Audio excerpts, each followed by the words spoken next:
जय जवान जय किसान। सभी किसान भाइयों को मेरा राम राम।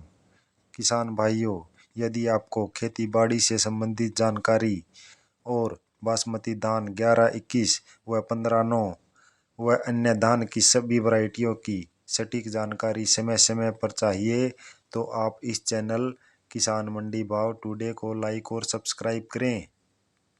मेरे किसान भाइयों, किसी भी फसल में चाहे वह धान की हो या कोई और फसल हो, कुछ ऐसा समय भी होता है कि हम स्प्रे करते हैं या करवाते हैं तो हमारे झंडे में दाना कम बनता है और परागण नहीं होता और दूध कम बनता है, झंडा खाली रह जाता है। आइए कुछ जानकारी महत्वपूर्ण हम आपको देने की कोशिश करते हैं।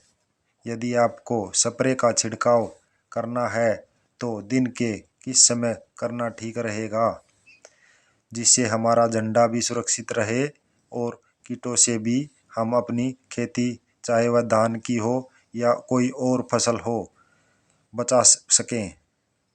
मेरे किसान भाइयों, फसल में जब परागण होता है वह सुबह 8 से 10 बजे का टाइम बहुत महत्वपूर्ण होता है। सुबह का टाइम वातावरण में जब ज़्यादा नमी होती है तो परागण शुरू हो जाता है और वातावरण गर्म भी नहीं होता, जो पोलिनेशन के लिए बहुत महत्वपूर्ण होता है। सुबह के टाइम जब देखते हैं कि ओस की बूंदें होती हैं, वह झंडे के लिए बहुत ज़रूरी होती हैं। अगर मौसम ठीक होता है तो यह 8 से 10 बजे का समय बहुत महत्वपूर्ण होता है, जब हमारा झंडा निकल रहा होता है। उस समय उस पर फ्लावरिंग होती है, जो सुबह के समय होती है जब हमारा झंडा गाभे से निकलता है। यदि हमें स्प्रे करना है तो 10 बजे के बाद ही करना चाहिए। जिस किले में दाना पूरा बन गया है उसमें आप स्प्रे करवा सकते हैं।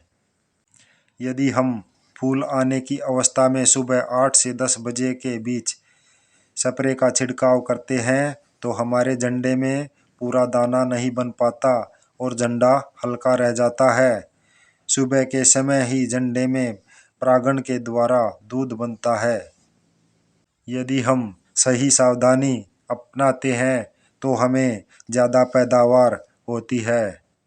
मेरे किसान भाइयों, यदि आपको खेतीबाड़ी से जुड़ी सभी जानकारी और बासमती धान के रोजाना के भाव की अपडेट चाहिए तो आप इस चैनल को लाइक और सब्सक्राइब करें।